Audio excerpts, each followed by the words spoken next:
Tonight, on the first episode of a new season of Sports Junkies, we look at surprising results from both New York football teams. We have our MLB playoff predictions and our World Series picks. And we see how your fantasy team stacks up against the likes of seasoned professionals. I'm Rick Rosen. And I'm Ryan Burns. Sports Junkies starts right now.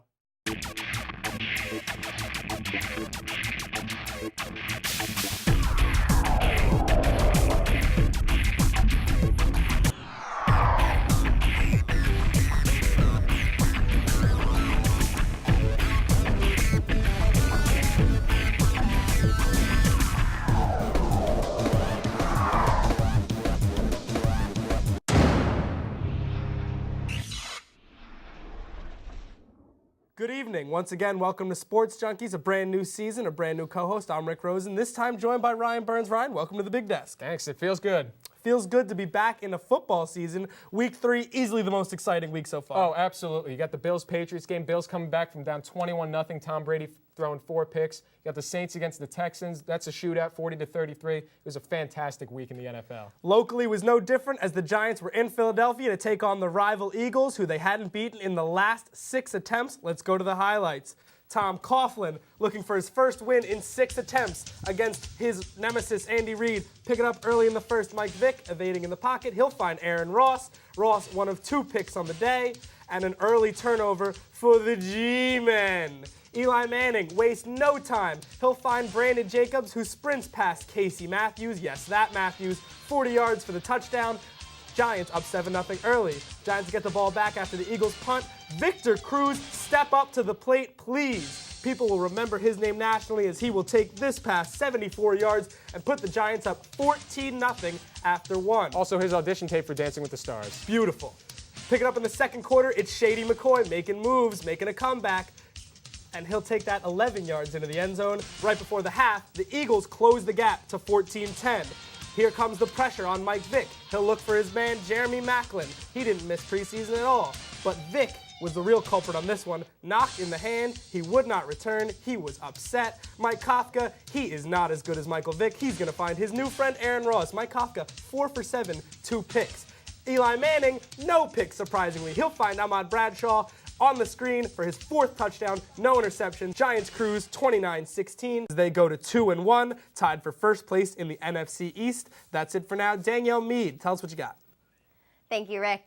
After falling to the Giants 29-16 in Sunday's NFC East showdown, quarterback Michael Vick expressed his frustrations with the officiating due to the lack of pass interference calls against the Giants' defense. Here's Vick in his post-game press conference. Trying to protect myself. Still didn't get a flag.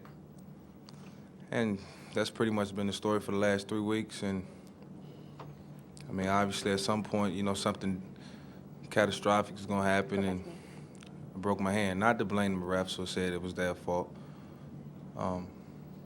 It's just one of those unfortunate situations. And I just think more precautions should be taken when I'm inside the pocket. I mean, if you look at all the replays, I'm on the ground every time. You're not getting the calls that other quarterbacks get? Absolutely. Why? Why, Mike? Why? I mean, you all see it. There's no reason for me to go into a big dissertation about why I'm not getting the calls. The refs, they got to do their job as well. I even mentioned it in training camp to the refs when we had our little meeting. So, you know, just for precaution. Eagles coach Andy Reid also stated that Vick's hand is not broken, just bruised, and that the issue was a blood vessel sitting above the bone. He also stated that he is unsure if Vince Young or Mike Kafka would start this week against the 49ers. Hello, my name is Eric Dolan, joined with Mark Spivak. We're talking about the huge Giants over Eagles game. The Giants travel into Philadelphia, come out with a win. Give me your key to the game. Key to the game for me was the Giants' persistent defense. Ooh. They brought the pass rush the entire time, and Mike Vick had no answer for it. Andy Reid stating that he wants Vick to stay in the pocket and be more of a pocket passer because he's more vulnerable to injury on the rush. But in the last 2 games that he's been following these words, concussion, broken hand. I think it comes down to the Giants' defense in the red zone. They get a huge 4th quarter, 4th and 1 stop. They get a huge 3 stuffs, which lead to a field goal. You can't beat the red zone defense of the Giants. Give me your most important stat from Sunday's game. Most important stat would be 0 interceptions from Eli Manning, notorious for throwing interceptions, and he knew what he was doing. He found white jerseys this game. He didn't find green jerseys. I'm going to go with the flip side of that. I'm going to go with the 4 touchdowns. I mean, I don't remember the last time that Eli Manning threw 4 touchdowns. He had it on all game. He was unstoppable. Like you said before, Andy Reid is trying to fit Vic into being a pocket passer, and he just could not get it going Sunday. Right. You know, the Eagles' offensive line wasn't protecting him that well. The Giants brought the pass rush, but you know the Eagles have 2 rookies starting on the offensive line, and it's got to be tough to mesh through 3 games of the season. Exactly. It showed the entire time, and he is getting hit. He's not even running. Both of his injuries this year were not in the running. Speaking about the injury, Vic had some very choice words to say after the game about how he's been hit, how he's not getting the calls from the referees. Your thoughts on that? I think they're ludicrous. I think that the calls have been made for the quarterbacks. They've been making this league safer and safer for the quarterbacks, almost too much at this point, because every other play you see a flag 15 yards for roughing the passer. I think that the hits Vic is taking are legal within the books because I think the refs would be calling them. Yeah, one of the most interesting stats about Vic's comments is that the Eagles in the past 2 years have resulted the best out of any team for the roughing the passer penalties. They've had 5 positive roughing the passer, more than any other team in the past 2 years. So it seems as though his comments are entirely unfounded. Now, what do you think about Vic going forward next week? Well, it actually turns out that his hand wasn't broken. Those were the initial reports, but an MRI actually stated it was a deep bone bruise. So, and it's in his non-throwing hand. So it looks like he's likely to play versus San Francisco this weekend. But Mike Kafka and Vince Young are always there as options. And you got to be concerned if you're an Eagles fan because Mike Vick is live or die for this team. Exactly. And it looked like they had something in Mike Kafka coming off 2 weeks ago. It looked like they had a solid backup, even though Young was down. And he comes in, he has 7 attempts, 2 interceptions. He looked awful. So it is going to be very interesting to see whatever they can get come out of that because Kafka looks like he's got absolutely nothing. Right. And I think the Eagles really want Vince Young to be the backup. They brought him in for a reason. He's a very talented quarterback. First-round pick a few years back. He knows what he's doing, and I really think that that's who they would want to have backing up Vic. As long as he gets better soon. Thank you very much, Mark. I'm going to hand it over to Rick now. Thank you, Eric and Mark. We're going to take a quick commercial break here on Sports Junkies, but when we come back, the New York Football Jets travel 3,000 miles to visit the Oakland Raiders. We'll see how they do. You're watching Sports Junkies. Don't go anywhere.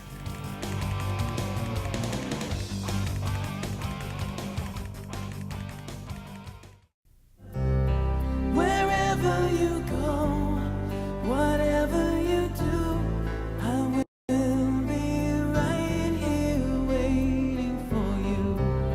Whatever it takes, or how my heart breaks, I will be right here waiting for you. So many animals have already been wiped off the face of the planet. The ones who remain need your help to survive. WWF is the only organization on the ground in over 100 countries, saving wildlife from extinction and fighting to save their habitats. Please go online right now. You'll be part of the most ambitious effort to save wildlife and wild places the world has ever seen. If we don't act now, it could be too late. It's all up to us. Right here waiting for you. All smiles are not created equal, but animals take what they get. Luckily, you can turn to an orthodontist who has 2 to 3 years of specialized education beyond dental school. Visit an orthodontist for a lifetime of healthy, beautiful smiles. AmeriCorps Hero. I want to help people. I want to make a difference. I want to get things done. Could I be a hero? She had to apply. I should give this a try. There she met people who shared her passion, people who wanted to make change, people who joined AmeriCorps. They cleaned beaches, they helped wildlife. Together they served, together they made a difference. Together they were heroes. In AmeriCorps, you can be a hero too. Join AmeriCorps. Hi, welcome back to Sports Junkies. I'm Mark Spivak. A lot of big football games over the weekend, but Jets game in Oakland, Jets 2-0, big game. Let's go to the highlights to see how this kicked off. Starting off in the second quarter, tied 7, Sanchez finds a streaking LT over the middle, touchdown Jets, typical LT flip right there. 14-7 Jets. But Raiders getting the ball back. Darren McFadden around left, and he's gone. 70 yards for the longest touchdown run of his young career. 17-14 Raiders. Darren McFadden finding the black hole. They are loving it. Handoff to Michael Bush. He's going to find Denarius Moore on the double reverse, and he's going to, little fake right there, and he's gone. He's going to go 30 yards for the touchdown. 24-17 Raiders, up big. Ensuing kickoff, Cromartie, he's going to fumble it, and he's going to kick it off, and the Raiders are going to recover. Great field position. They are fired up. And we're going to find Michael Bush running it into the end zone. 31-17 Jets. They are just down. Sanchez trying up the middle. He's going to dive, and it's going to be a touchdown Jets. They are fired up. 34-31 Jets, but the knee is down before he is in. Game over. Hugh Jackson fired up for the first home win of his head coaching career. Jets dropped to 2-1, second in the AFC East. Raiders 2-1. Let's kick it to Rob and Rick to talk more about this.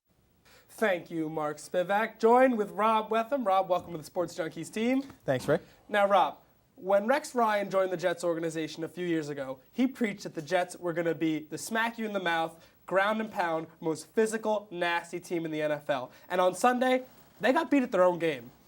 Sorry, Jets fans, but you guys got pounced. I mean, let's face it. The Jets punked the Raiders in all aspects of the game. Physically, mentally, emotionally, they just completely drained the Jets.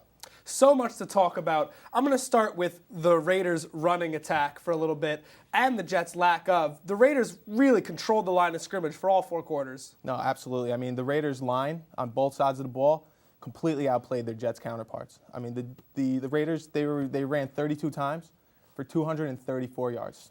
And we're going to look at a couple of those touchdown runs right now. Darren McFadden had probably the best game of his career. Look at him take this handoff. The Jets on the run blitz, almost guessing at this point, trying to find McFadden. Antonio Cromartie, you can't be getting blocked 20 yards down the field. Rob, this isn't what the Jets have to do.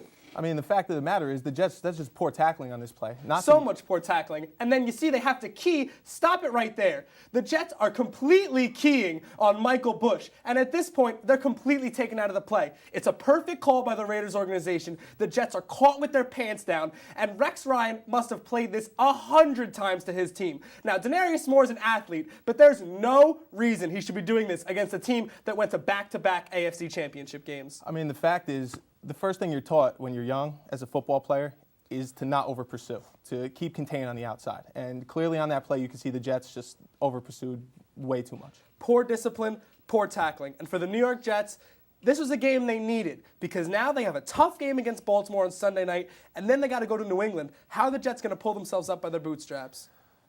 I mean, it's going to be tough, but you know what? Rex Ryan instills a lot of confidence in his players, and they have a lot of confidence in him and his game plan. Not to mention, you know, their coordinators and their entire staff. I mean, they do have a great staff, and you know, I'm looking forward to seeing how they bounce back from this loss. He's going to have a lot to say to them when they go to Baltimore. Certainly is. His old team. Remember last year, first game of the season, the Ravens took him at home. It's going to be a great one. I'm looking forward to it. Who do you got in that game? You know, it's going to be a tight battle back and forth, but I think the Jets can pull it out. Yeah, the Jets, as bad as they looked against Oakland, I feel that they can get their run game on track. Sanchez is evolving into a very good quarterback.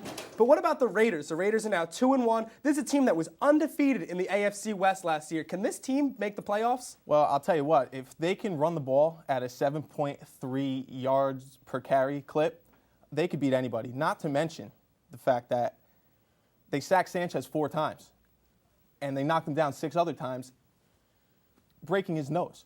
I mean, if you could break a quarterback's nose, chances are you got a pretty good chance to win. Physical, powerful, smart, athletic. They say you got to do 2 things to win in football in January. You got to stop the run. You got to run the ball effectively. 3 weeks into the season, nobody's doing it better than the Oakland Raiders, Rob. Oh, I agree. Right now, Darren McFadden, he is on fire. I mean, you know, he was a fantasy sleeper coming into the season. I mean, the guy is blown up. I mean, 2 touchdowns last week. I mean, that's 12 fantasy points right there. Not to mention the fact that every run, every 10 yards, he gets another point. You know, so I mean, that's just a little insight into fantasy, and I'm sure we'll talk a little bit about that later. We will.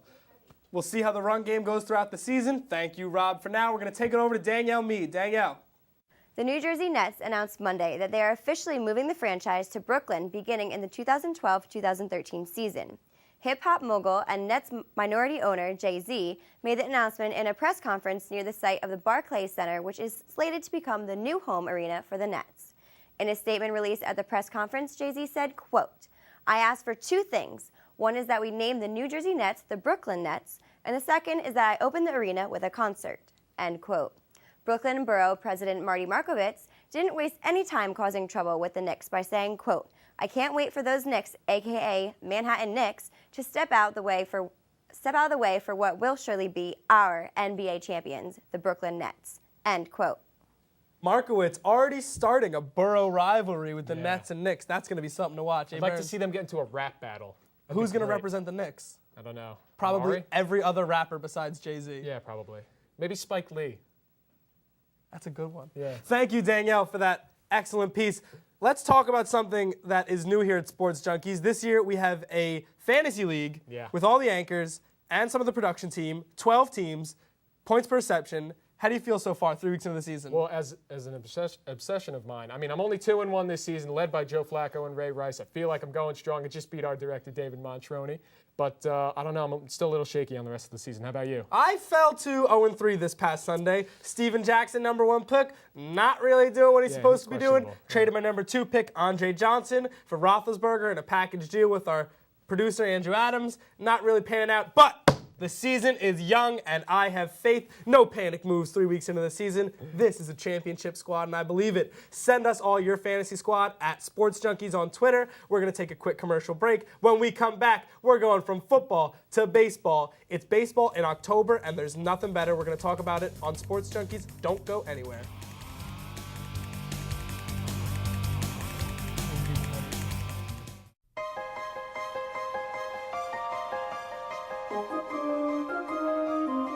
America is turning over a new leaf, the Smart Way leaf.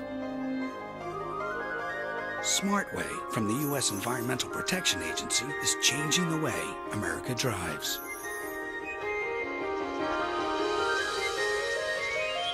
Look for the Smart Way leaf to help you identify environmentally friendlier cars and trucks. Smart Way certified cars and trucks are more fuel efficient, produce fewer greenhouse gases, and can save you money. And when you're helping the environment, it's a nice reflection on you. Smart Way, because it's time America turned over a new leaf. Follow the leaf. Go to www.epa.gov/smartway. I am Marino. Yo soy Marino. Marino, an American Catholic organization of priests and brothers, has been reaching out to those in need for nearly 100 years in 26 countries throughout the world. Missioners, workers, volunteers, supporters, we are all Marino. I'm Father Mike, and I am Marino. I am Marino. I am Marino. I am Marino. I am Marino. I am Marino. I am Marino. We thought we had seen it all, but out of left field comes the Florida Marlins with a trade nobody expected. In a deal with the Chicago White Sox Monday, the Marlins have acquired manager Ozzie Guillen for 2 minor league players. Guillen's contract was expected to expire at the end of the 2012 season. About a month ago, he said that he would not return for his final year if he did not receive an extension. The White Sox have released the skipper from his contract, and sources around him say that he will accept the role as Marlins manager next season. The deal is reported to be a 4-year contract. Guillen said, quote, "I know they're not going to forget me. They can't. They walk through the ballpark and my picture is there. I hope they don't take it down," end quote. Guillen led the White Sox to a World Series title in 2005, their first since 1917. Over to Ryan and Eric for the playoffs. Thank you, Danielle. I'm here with Eric Dole, and I'm Ryan Burns. Eric, we're going to be talking MLB playoffs. Now, obviously, we have the big guns. We have the Yankees, and we have the Phillies. But what about the other teams? We're talking the Rangers, the Brewers in the National League. What do you got going on in the first round? Well, in the first round, there have been a lot of talk about the wild card teams. You have the Red Sox, you have the Rays, you have the Braves. I don't think a single wild card team is going to win more than 1 or 2 games in the first round, and I'll tell you why. any team, any of the wildcard teams that do actually make it into the playoffs, they're going to have to go on a magical run. I mean, you have the Rays winning like crazy. You have the Red Sox falling apart. I think any wildcard team will be so exhausted from the late season push. I mean, they're going to be going up against teams which have been resting players for weeks. Yeah, now you mentioned Boston, and while they have been struggling in September, they're still the best offense in Major League Baseball. You have Adrian Gonzalez, Jacoby Ellsbury, who has just for hitting 30 home runs for a guy like him, it's ridiculous. David Ortiz hitting over 300. I mean, they're going to be a tough team, even though they have all those problems with their pitching. True, but that's what you said. The pitching, as great as their hitting is, I just don't think you can overcome the pitching.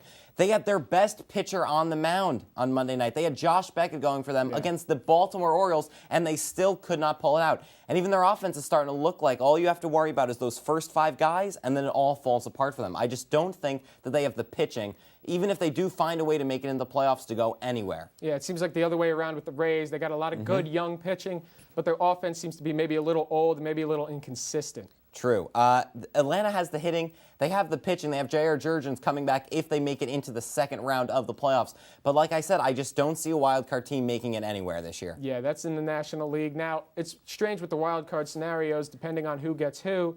We might see the Phillies play the Brewers in the first round. Now, that would be a really interesting matchup. Yeah, that would be what I would choose to be my championship series matchup. Yeah. That's going to be a premier. And then you'll have the Diamondbacks going against. But at the same time, I think that no matter who you put up against the Phillies, you cannot beat the rotation that they're going to throw at you. Yeah, and the Diamondbacks, it's funny that you mentioned them because this is a young team, a very interesting starting rotation. We have Ian Kennedy, the former Yankee, best winning percentage in the majors for a starting pitcher. He's doing a fantastic job. You got guys like Josh Coleman, Daniel Hudson doing a great job. You have their very strong bullpen, which really kind of came out of nowhere. And then that offense led by Justin Upton and Willie Bloomquist, the silent assassin. You can't beat the Diamondbacks lately. They came out of nowhere in the second half of the season. Yeah. But I think that they run into a problem when you start talking about experience. You'll have them going up against a team like the Phillies, and even not just the pitching with the Phillies, even the experience. You have players who have won World Series, who have thrown no-hitters in playoff games. I just don't think that the Diamondbacks have the experience necessary to go far. Yeah, now let's move back to the AL real quick. A couple of teams we didn't mention, the Texas Rangers and the Detroit Tigers. Now, a couple of teams that maybe might not go very far, especially let's take a look at Detroit because with Justin Verlander, he seems like the only pitcher that they have. Now, he may be the American League MVP for all we know. I mean, he certainly would deserve it. But aside from him, they really don't have any other good pitchers. They don't. If they could try to throw him twice in a series, that'd be their best hope. But once you get past him, it just looks barren in both leagues, it seems. It seems like this is going to end up just being a two-team playoff. Yeah, but while Detroit does struggle with the rotation, they still have Miguel Cabrera in that lineup anchoring that. I mean, there's still a force to be reckoned with as long as he's playing on the field. Victor Martinez doing a great job for them this year. They got a couple other young players. I'm not sure if Brandon Inge would be able to step it up, but Alex this guy can Avila, really rake. catcher, who has been absolutely incredible, came out of nowhere. Best in the American League this year, without a doubt. Exactly. So, I mean, they do have some hidden gems, but I still don't see the Tigers going anywhere, really, just because of their pitching. They have Verlander, but then they have nothing. Now, staying in the AL with the Yankees, how far do you think this Yankee team can go, especially with all their pitching questions? In other years, I'd say that they wouldn't go anywhere. They have so many pitching questions. They have so many issues surrounding their pitching, whether it be experience or spotty nature. But I'm going to have to say that the Yankees are going to make it to the World Series on their hitting. They have shaky pitching, but you cannot reckon with an offense like that. I mean, straight down the line, Granderson, Teixeira, Jeter. I mean, players who have been there, who have won it, I don't think that anybody can match the Yankees when it comes to offense or experience. Yeah, we'll see what happens. I mean, it would certainly be fun to see another Yankees-Phillies World Series. But we'll see what happens. Rick, over to you. Thank you, Ryan and Eric, but you forgot to mention my boy Robbie Cano. Yankees about to do big things in October, going for championship number 29. That's it for baseball. We're going to take a quick commercial break. When we come back, it's Eliminator time. Don't know what it is? You probably shouldn't change the channel. Sports Junkies will be right back with some picks. Don't go nowhere.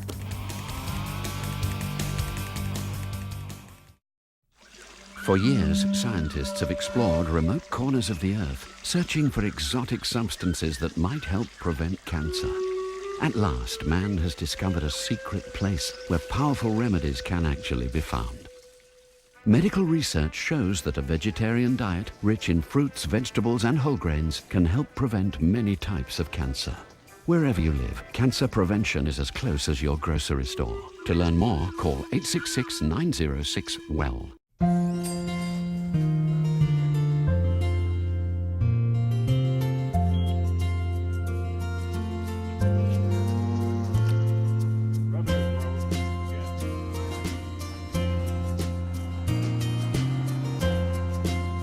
Thank you for giving me blood. Thank you for giving me shelter. Thank you for saving my life. Support the Red Cross and change a life, starting with your own. Join us this fall at Step Out, Walk to Fight Diabetes. Bring your friends, family, and coworkers to walk with thousands of people from across the country and help us change the future of diabetes. The money you raise will make a difference. Together, we can stop diabetes one step at a time. Register today at 1-888-DIABETES or visit diabetes.org/stepout. Losing weight's a lot harder than gaining it, but with every step, I lower my risk for type 2 diabetes and heart disease, and that makes every step very much worth the effort. Learn how you can help stop diabetes. Visit checkupamerica.org or call 1-800-DIABETES. Welcome back to Sports Junkies. It's been a great first show. We're about to wrap it up, but not before we go through the Eliminator. Ryan Burns, tell them what it's all about. Well, here's what's going on, guys. Everyone here at Sports Junkies is going to pick an NFL team to win for the next week. Now, if that team wins that they pick, they can't pick that team for the rest of the season, and they get to move on. If their team loses, then they're out for the rest of the season. Eliminator pool, survival pool, lead pipe lock pool. Call it what you want. Yeah. Sports Junkies anchors, who you got? Let's go. All right, guys, I'm taking Tampa Bay over Indianapolis, and I'll even give you a score, 31-10. I got Green Bay over Denver. 2 words, Aaron Rodgers. Boom. Indy travels into Tampa Bay Monday night. Bucks win it. #Bucks. Buffalo over Cincy. Fitzpatrick's GPA is higher than Dalton's QBR.